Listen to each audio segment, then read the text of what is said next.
Welcome to Flink Forward Asia 2024.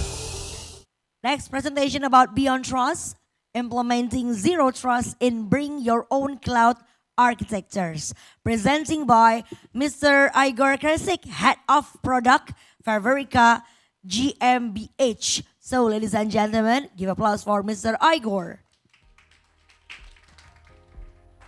Yeah, I will show a bit. Yeah, thanks all for coming and for giving me the opportunity to speak about this. I'm head of product in Favorica. We offer a unified streaming data platform with our Apache Cloud Native Flink, which is open core. So, yeah, let me dive into it. So, first, I'm going to lay out the challenges of the cloud, and then I'm going to talk about new security dilemmas, right? Coming with streaming data platforms powered by Apache Flink. Then I will go to what changed or what is changing in space of connectivity that is bringing the new paradigm of zero trust. Then we'll go introduce bring your own cloud. I don't know if you ever seen such a deployment model. Shortly, fundamentals, and then I will go through series of questions and answers where we ask based on the zero trust paradigm, the guidelines from National Institute of NIST, and then we will answer these questions with a series of implementation showcases. Right? So let me start. Yeah, so just quickly, challenges of cloud solution through history. Well, if you're using a fully managed cloud, of course, you enter the space because of low capex cost and promise of cloud economics. So far, so good. Then, as the years passed by, OpEx became an issue. So everybody was focusing on cost optimization. Still is focusing in a fully managed cloud. Then came the compliance regulations, especially Europe, US. So essentially, then new compliance requirements came from businesses, right? They can run in this cloud, in this region, and you have to have this certification, etc. On top of that, everybody's migrating slowly to the cloud from on-prem, depending on the business. So now they are stuck in hybrid clouds, private clouds, multi-clouds. So cloud landscape complexity, especially with the edge and 5G, increases. Yeah, sorry. What happens very lately, like 2020 plus, with pandemic as well, is that the increase of the cyber threat or landscape of cybersecurity is now getting very complex. So you have cyber attacks, breaches. Yeah, of course, this is the end. You have to keep your CFO happy. Okay. So the dilemmas of the cloud are the efficiency, how to actually save money and lower the OpEx and CapEx. Then the second dilemma is how you keep flexibility. I avoid vendor lock-in just to a single cloud vendor for like unified solution, or you go to multiple cloud vendors. How do you switch? And then, of course, how do you deal with this new security dilemmas? I'll focus here on the security because a lot have been said on flexibility and efficiency. So let's start. What is changing security landscape? Well, maybe you have seen it before, but this is the connectivity. On the right side, you have corporate business, you have your users, applications, and data, all bluish in your hands, all fine, and they are behind in the close, so to say, VPN private network, behind the firewall, and even your remote users are using extended VPN, right? On the left side, you have third-party software as a service, infrastructure as a service, or with whomever you connect. It's being sold, I don't know, for 20 years by expanding VPNs or dedicated cables, private links, etc.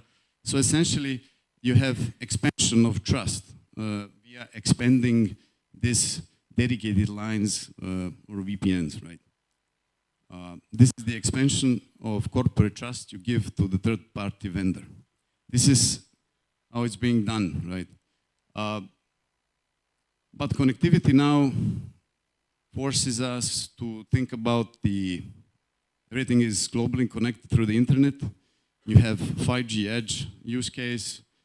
Now you're sitting somewhere on the internet side as well. Your user applications and data and critical infrastructure is still there, but the requirement of global connectivity rises, and your users and third-party services needs to be connected from everywhere. That's obviously a big change, especially in the last 5 years. So, corporate businesses that we see in America, now we are seeing that from a private data center with a critical infrastructure, due to different cloud-native trajectory of their applications, they have huge amount of applications, right? Some are legacy, and then legacy applications are lifted and shifted to Kubernetes and containers, and then you have business units that are going fast forward, right? They want to go to the cloud. So what it ends looking like now is that there's not one hyperscaler cloud. Everybody wants to be on Azure, Alibaba, and GCP at the same time because of different reasons, but keep hybrid cloud connectivity to their legacy applications, which are stuck, or their use cases that require this private, or basically private data centers. So this brings emergence of not one, but multiple clouds requirement, not only private or public, but hybrid, as you see, HCP to DC private, and increases the network landscape and connectivity. This doesn't look like a network parameter that can be defended. So it's pretty morphed, right? So your businesses or your applications are all over the place. You cannot defend in one place, although you have firewalls everywhere, right? But the point of this slide is your network perimeter defense fades because you are not defending one bastion, right? If you are not with one cloud. Okay, so that's all fine. You can say like, okay, network perimeter defense still strong and everything fine, private lines. But what we've seen a lot happening actually is because of this extended trust, breach already happened. So we say, on the right side, still you have your usually DMZ, demilitarized zone with semi-trust, no-trust zone, which your nice users and partners connect, but also bad actors could breach, right, through the firewall. Then you have another firewall, and then you have private trusted zone. Trusted, right? But essentially what we've seen or what is happening is that the bad actor, or whether it's a partner or a vendor, it's already in the system. You have to assume a breach, right? You cannot assume 100% that this will not happen. So the picture shows intruder, whether it's a partner with lost trust or a bad actor, takes credentials and takes all 3 data storages or databases. So essentially this rose the need for zero trust paradigm, so to say. If you haven't heard it, you'll probably hear it soon. It's kind of risen itself from 2019 when the first guideline from NIST came out, like already read. But zero trust implementations are starting to grow. Like by Gartner, I think it's 50% of market penetration already in zero trust architectural implementations. However, you invested in your security and infrastructure already. You don't want to scrap everything down and now take, I don't know, platform that is powered by Apache Flink and strip everything down and yeah, Zero Trust has to work on top of your existing investments. So it has to be lightweight, it has to work on top. That's the challenge, that's the catch. Otherwise, it will be all revolution. It's always evolution, right? So it has to be built to fit a cybersecurity Zero Trust roadmap that you're about to think and build as a corporate business. So let's see. I'll bring your own cloud shortly. If you haven't heard about this deployment model or self-service model, essentially, on the left side, you have self-managed software. You take software in your air-gapped Kubernetes or wherever you run it. It's completely closed. You run it, you self-manage it, use Helm, Kubernetes, whatever commands, but it's in your control and self-managed. What you lose, it's obviously, it's license-based model usually. You don't get centralized pane of glass. So basically, you cannot run 5 or 6 installation of self-managed and see one dashboard, right? You cannot use pay-as-you-go because it's license-based. You have a very important vulnerability patch. You have to wait for a next release for 1 month, 2 months until you get a minor release of self-managed software. So your streamlined patching or delivery is basically not like in self-service. On the right side, you have fully managed cloud, all nice things. Like I said, you can build pay-as-you-go, you can do streamline, you have unified billing, pays marketplace, everything that actually is a promise of self-service and fully managed software as a service, like Alibaba, for example. Now, bring your own cloud because of this security dilemma wants to bring the best of both worlds. So it wants to bring the self-service, but the advantages of self-managed. So that's where bring your own cloud comes, where essentially, in essence, you have a control plane on the vendor side. Vendor provides you a bring your own cloud. And if you're a business or corporation and you're already in your own cloud, you bring your own cloud to the vendor control plane. It's very simple. Control, data plane. Data plane is still at your side. Right? Simple idea, right? It's not anything novel. So, however, in order to bring your own cloud, you have many approaches. You can do the old-fashioned, on the left side, you have control plane, which is your vendor, whoever provides you the software, for example, Verica, and then you have your firewall, and on the right side, you have semi or no-trust zone and private zones, and you just build a bastion, demilitarized zone, you put a virtual machine, SSH into it, and then this is an agent, and it controls your private zone. That's basically network perimeter trust. You didn't do anything that was not done already 30 years or 20 years. So that's one way to do it, right? You don't want to do it, obviously, because you are basically implicitly trusting SSH and agent there in your semi-trusted zone. The second thing is that if you use hyperscalers, you have nice mechanisms of authentication and management. You have something called cross-account roles, which gives you opportunity as a vendor to build static cross-account roles and to basically enter with your cloud account and start controlling VPC, storage, etc. from the business, right? From the user. The problem with that is that obviously it's static cross-account role. You're pretty much tied to the authentication and authorization mechanisms of hyperscaler, so lock-in. But the most promoting thing is that your vendor on the left side takes your VPC, takes your security groups, and starts controlling this or managing this for you, right?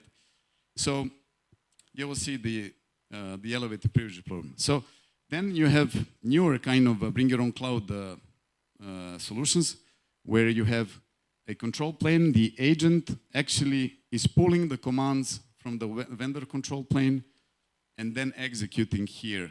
Essentially, agent is a client. It doesn't push like on the middle. It doesn't push the commands from vendor to you, right? So you keep your operational sovereignty, so to say. Your operations are, or API calls are conducted here, right? So, and you can stop the agent all the time, and you can cut the client to, agent is a client to this control plane of your vendor. However, bring your own cloud new implementations also want to control your Kubernetes, master planes, VPC inside. So this arises the elevated privilege problem. So they would control your data still. Okay, these are the traditional challenges. So what I'm going to do now is ask questions from security guidelines of governmental or network institute. And then these are the questions of the zero trust architecture that you need to answer as a product designer, right? They are general guidelines and the questions, and now we'll see the ways to implement toward that right answers, right? So it starts with a simple question. How do we provide self-service across globally distributed plane? Well, like I said, the control plane is in the hands of the vendor, and remotely connected is distributed data plane, which means distributed data plane is wherever you have your cloud region, etc. Bring your own cloud doesn't care. Now, the second question is, second and third questions are kind of already a breaking questions in this puzzle. Who owns metadata and where does it live? So metadata is the information that your vendor has about the platform, right? Yeah, columns of the table, what kind of setup, how many CUs it has, workspaces, etc. So the metadata obviously lives in the control plane, right? Because the vendor has to know so he can manage your stuff. However, the data, it's not in the hands of the vendor, right? The data is in the customer cloud, already part of the puzzle solved. So the answer to this question, who owns the data and where does it live? Customer, you as a business own the data, and where does it live? It lives in your cloud, in your compliance region. Now the following question happened as well. Where does the data processing and data movement happen if you are using your data pipelines, with Flink or without, right? It also happens locally in your cloud. So not only storage and data is there, you have processing and movement close to your sources and your sinks of data, your databases, etc. So that's the key. The processes happen locally. There is no processing and no movement between vendor cloud and your cloud. That's the key. Okay, so this is a picture also from the guideline. You will see how general is the guideline of NIST. But it talks about where is the policy control, security policy control, right? And where are the observability points? And who administers this policy and security? Well, in fully managed cloud, obviously it's in the hand of your vendor because it's fully managed, right? So you have to ask yourself under zero trust paradigm, who controls vendor customer connectivity policies? So how does the vendor control connects to you? Is it push, is it pull, etc.? The answer, the policy should be controlled by you, by customer. The answer is always controlled by you in zero trust paradigm. That's That's always the right answer. This data access policies, if you have a storage, who controls these data access policies? The vendor or you? You, as a business, control it. Observability, quite important. We talk about monitoring or full observability, etc. The observability should also be in the full hands, end-to-end, with you, with businesses and corporation. And of course, you should own the data storage.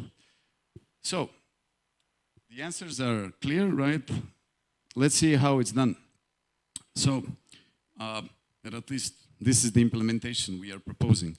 So, the first thing is that obviously you have a vendor cloud control plane. We said metadata over the public internet.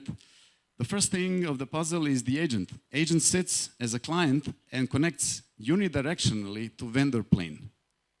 He is a client and connects to the control plane as a server. That's important paradigm. So that means that you can kill the agent, stop it or whatever not if you don't want to communicate. The communication policies are in your hand. First part of the puzzle solved, right? Unidirectional. The second part of the puzzle is obviously the data and who controls the policy. The bluish color here means that if you build the platform and you control the data of the customer, you're doing the zero trust wrong. So the data still stays in your hand. You can detach it from this green part, which is a vendor software. And then obviously the policy on the agent and observability stack that you already use, you can continue using it, right? Whether it's VPC flow logs on the agents or something else, right? Okay, so now let's talk about the least privileges principle. I don't know if you've seen this, but this pyramid here is showing the trust service and the access privileges a vendor takes or needs from you to control certain level of your cloud. So in the fully managed, of course, everything is controlled by vendor, more or less, right? You don't even see infrastructure as a service. So that means that in your cloud, in Bring Your Own Cloud, if you give privileges to VPC, S3 buckets, or this kind of basically infrastructure as a service elements, you're giving wide trust. So they can do whatever they want. Even if you put some policies, if you stop somebody on the L3 level, on the L7 they are not stopped. So then you have Kubernetes or your container service orchestrator or runtime. If you give access to that on the master plane of Kubernetes, for example, well, they can clear the etcd, or they can bump up your, I don't know, kill your integrity there. Essentially, you want to contain them on that level and not give them anything. And the best access or least access privileges is basically when you allow service on the service level to have certain privileges. I mean, the best privileges are actually do not give any elevated privileges to your vendor. If he passes some boundary and then he access, like we already said, you're already breaking zero trust. So the question is, how much should a vendor control in your cloud? The answer is 0, if possible, right? How to ensure least privileged design, we'll see about that. And again, who owns the observability and other auxiliary system? The answer is, again, the customer or the corporation, the business, not the vendor. Or at least in Bringerlock, this is the zero trust paradigm. Now, how do you do it? In the cloud native world, it's quite simple. In essence, that you have a control plane that is on vendor, and you have these small circles, which are basically your containers, completely deployed in your Kubernetes clusters, on your infrastructure, whatever the machines are there, you don't care. These are services, and they are controlled and confined in a Kubernetes namespace. So they don't access anything, right? No elevated privilege, it says here.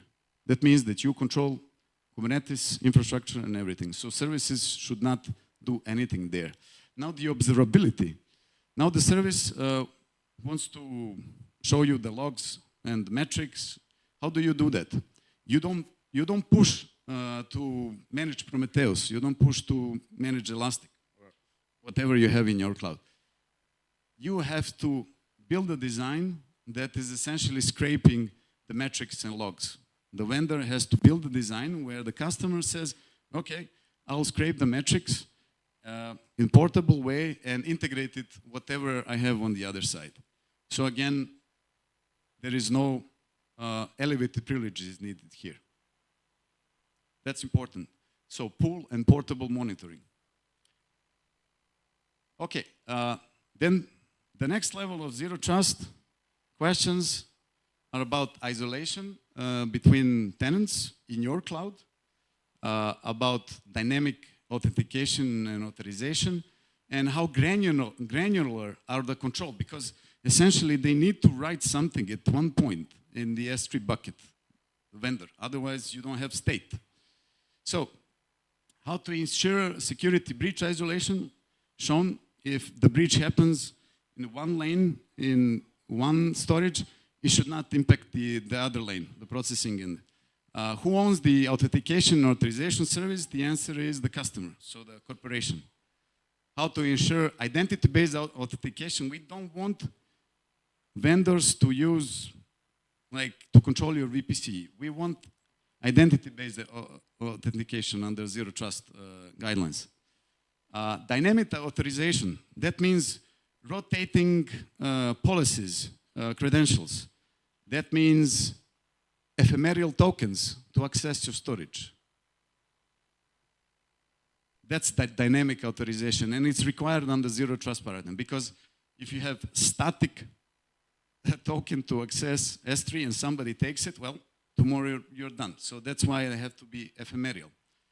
And of course, you have to put the question, what APIs are really accessing whatever is needed on my side? Maybe it's an S3 bucket, so you have 3 or 4 calls, get, put, etc. So you need to ensure exactly the APIs that are accessing your S3 storage. You cannot put a star.